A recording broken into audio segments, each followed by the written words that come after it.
Everyone, Carlos Flores, back on basics. Before we begin this YouTube video, subscribe to my YouTube channel at Back on Basics 9985.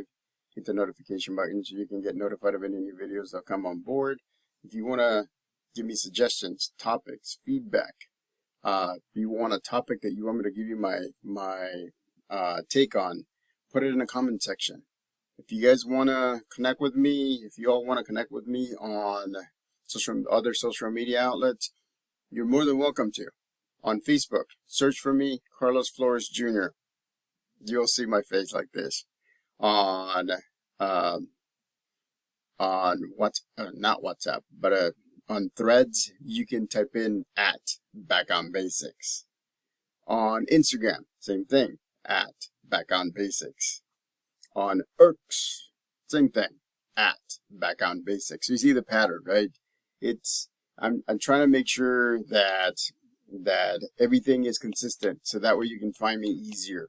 So, let's talk about forgiveness.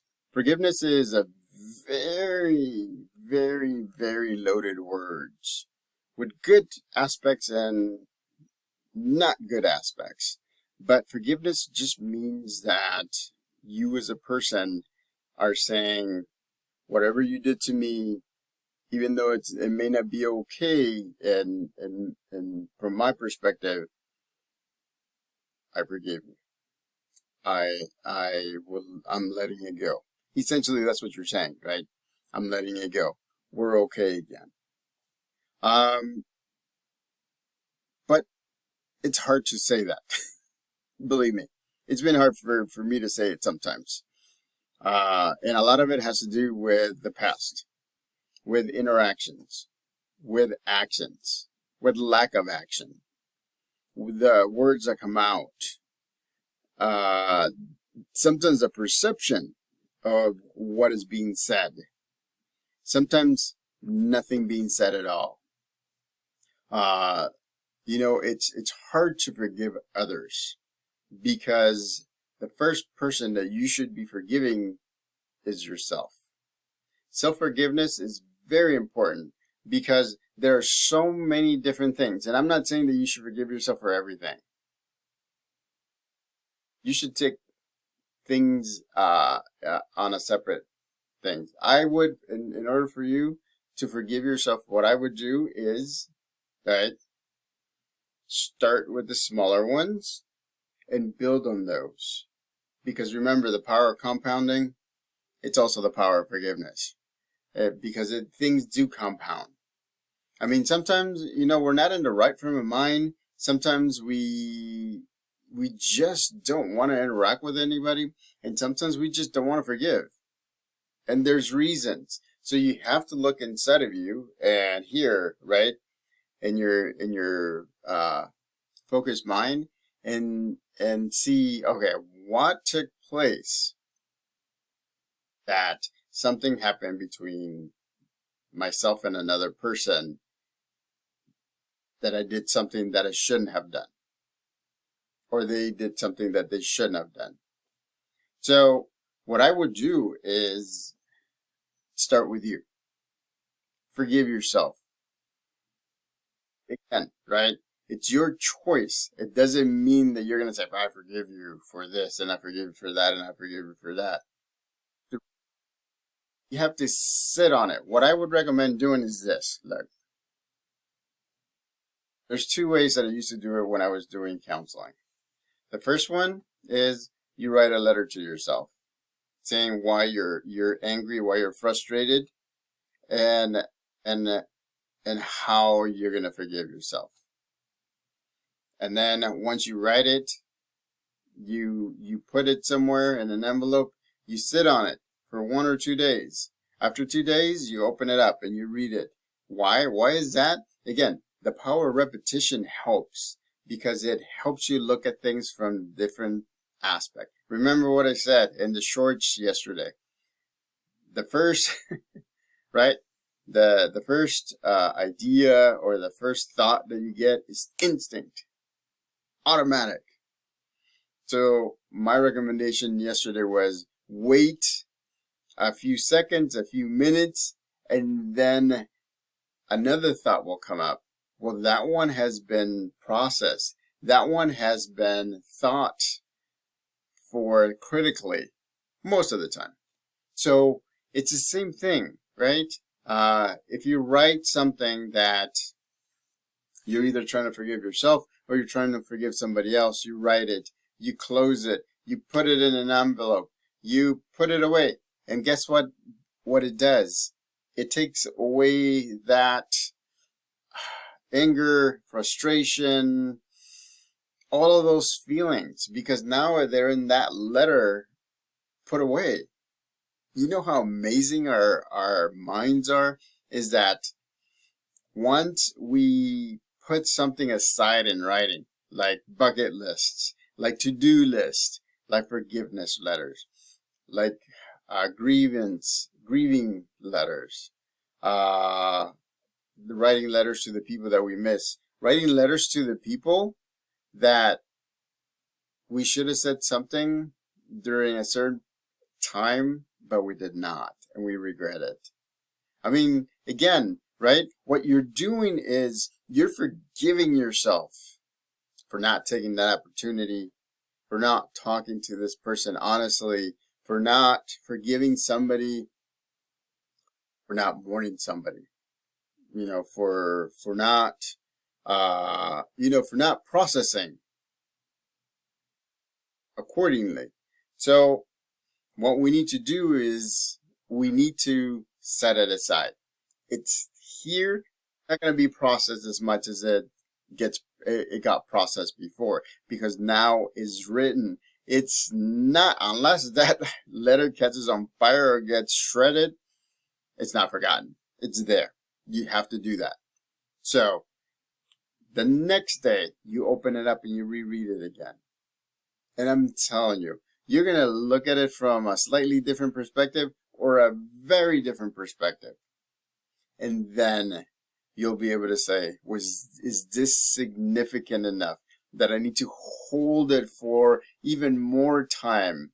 Or can I forgive this person? Or can I forgive myself? Because I need to move forward and this is holding me back. So those are the things that, it's amazing, right? And I always tell you this. It's amazing that our minds have everything, all memories, right? From as far as we go. I mean, it's the good, the bad, and the ugly. So we have to, we like to bring up the good, right? Because we always want to. That's what gets you motivated. Remember, that's another video that I did. Bring up the good things that you've done, the positive things that you've done, the motivational things that you've done.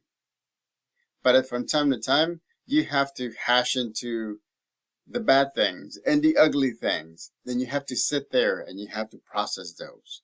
Because it's hard for you to forgive yourself and to forgive others because you haven't processed it. Because it's here. It's still processing. But you know what? Externally, you're not dealing with it. So it's hard. And that's the reason why it's hard to forgive yourself or forgive others, because you also have to be vulnerable. Be ready that will be forgiven or not forgiven, because it could go either way. But just the fact that you brought it out and you waited for somebody to tell you yay or nay or yes or no, I forgive you, or yourself, and you'll be able to forgive yourself. If it's yes, great, you move on. You set it aside. If it's no, guess what? Great. You set it aside. You move on. Because even if you don't forgive yourself, but that thing always comes up and it slows you down, or it stops you from doing the things that you're supposed to be doing, or you should be doing, or you want to be doing, it's time to forgive yourself. It's time to forgive yourself. Believe me, it's hard for me. During the pandemic, remember I told you, it was hard for me to get a job. It was hard for me to get a job. Blame myself. and I felt bad because I wasn't a good provider to my family. And so not until a few months ago did I really forgive myself for that. I still get an inkling about not providing enough. But that's another thing that I have to do. That's another thing that's on my list to process. But I'm telling you, sometimes it just holds you back because you're second guessing yourself, because you're saying to yourself, I am not sure if I can do this because I'm stuck and I don't know what to do. The event has passed, or the thought has passed, or the action has passed, but I still feel the same way. So you have to make sure that you forgive yourself. It's hard to forgive yourself because you are, in psychology it says, you are your worst critic. And guess what? You have to sometimes suck it up, and I'm just saying it in a nice way that I can do. Suck it up and look at the yucky side that you don't want to deal with.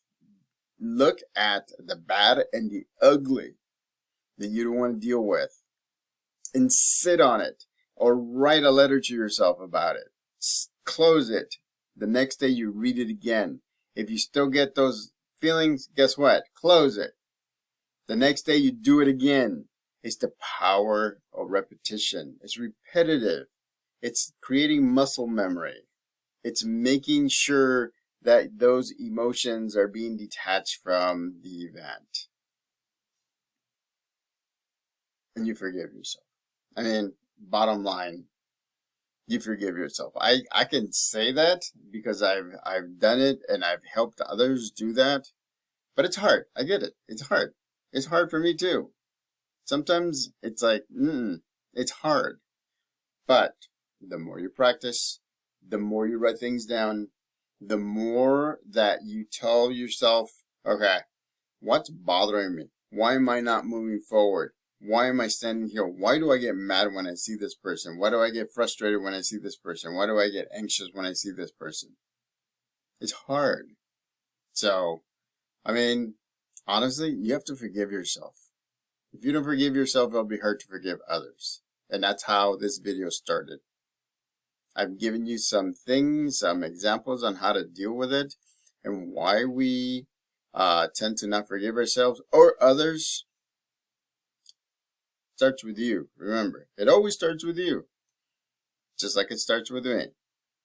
And I have to be vulnerable enough, empathetic enough to say, this is what happened, this is the event, this is what I did wrong, or this is what I think somebody did that I didn't agree with, or I thought it was wrong, but I forgive them, or I forgive myself.